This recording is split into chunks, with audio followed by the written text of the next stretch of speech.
Two German Shepherds, 95 pounds each, sat in the same shelter kennel for 384 days. In that time, 41 families walked past them, and every single one kept walking.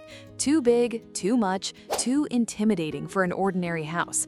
Then one woman, who wasn't even looking for a dog, signed the papers for both of them. And what those two dogs did inside her house at 3:17 a.m. 8 months later proved that all 41 of those families had been wrong about everything. Hannah Reyes was 31 years old, 8 months into a new life in Denver, Colorado, and quietly drowning in a silence she would never have admitted out loud. She had moved from Columbus, Ohio the spring before, packed her entire life into a rented truck after a 6-year relationship finally ended, and taken a leap on a city where she did not know a single person.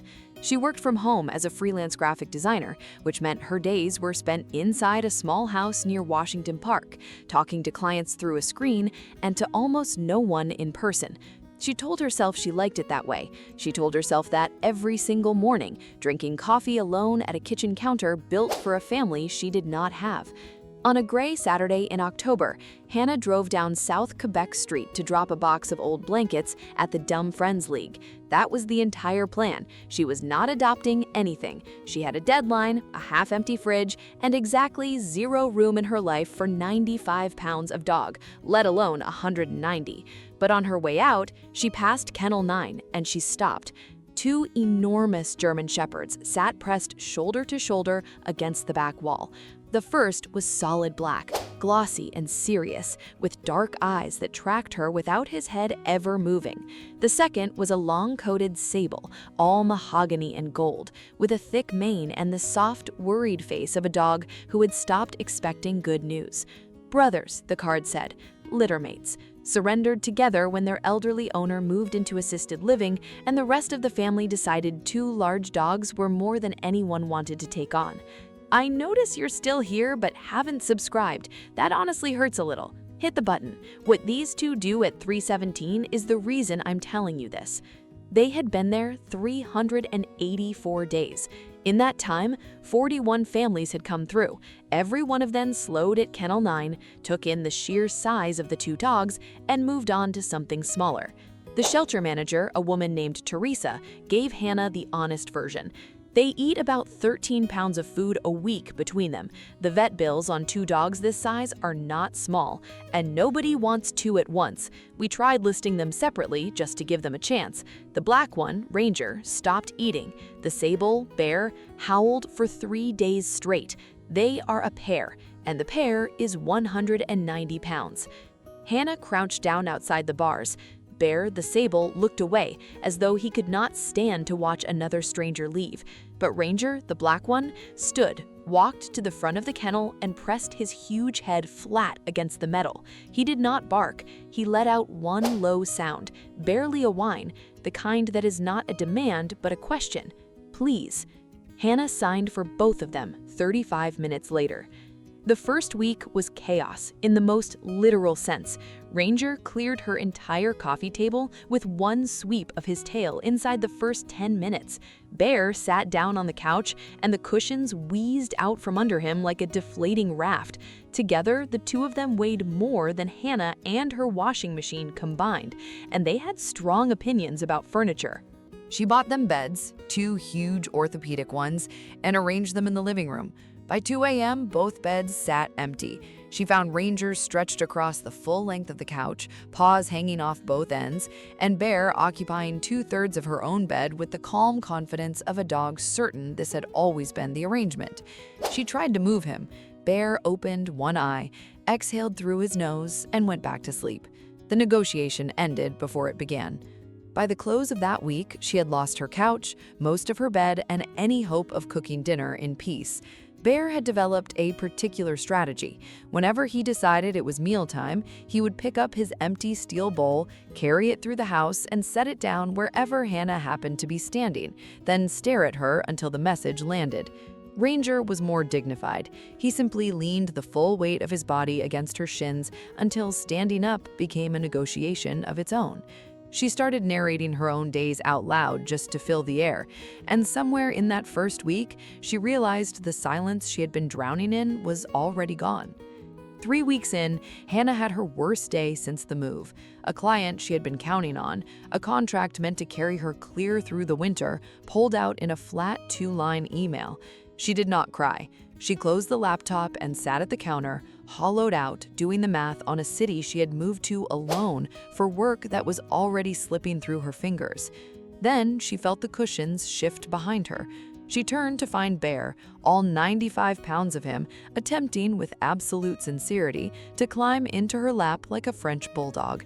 He got one enormous paw and most of his chest up before physics intervened, and there he stayed, half collapsed across her knees, gazing up at her with the patient expression of a dog convinced this was working perfectly. Hannah laughed before she could stop herself, a startled, watery sound, the first noise she had made in hours.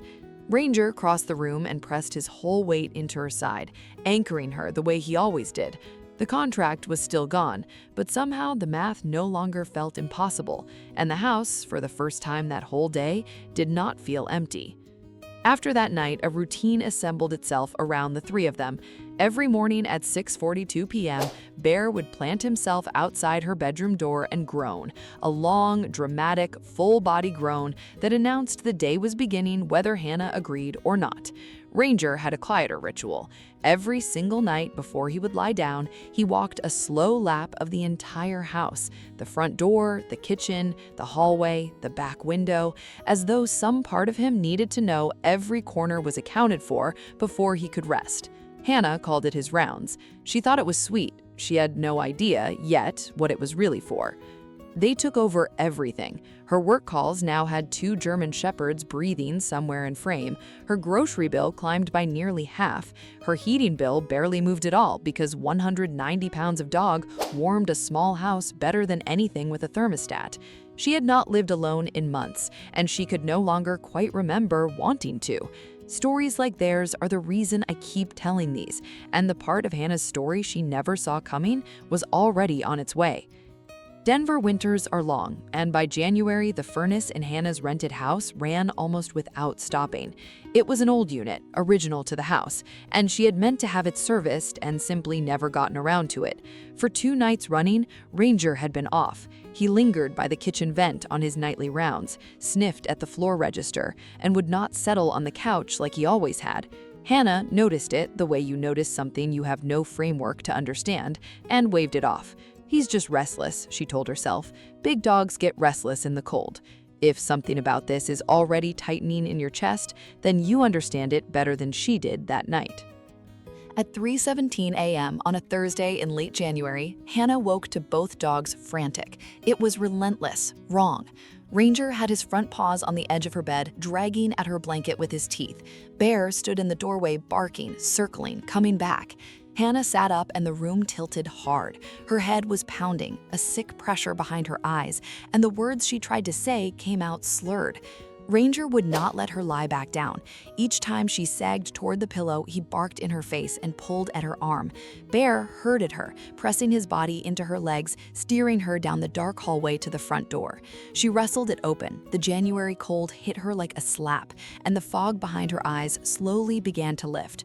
She stood barefoot on her own front step, shaking, and called 911.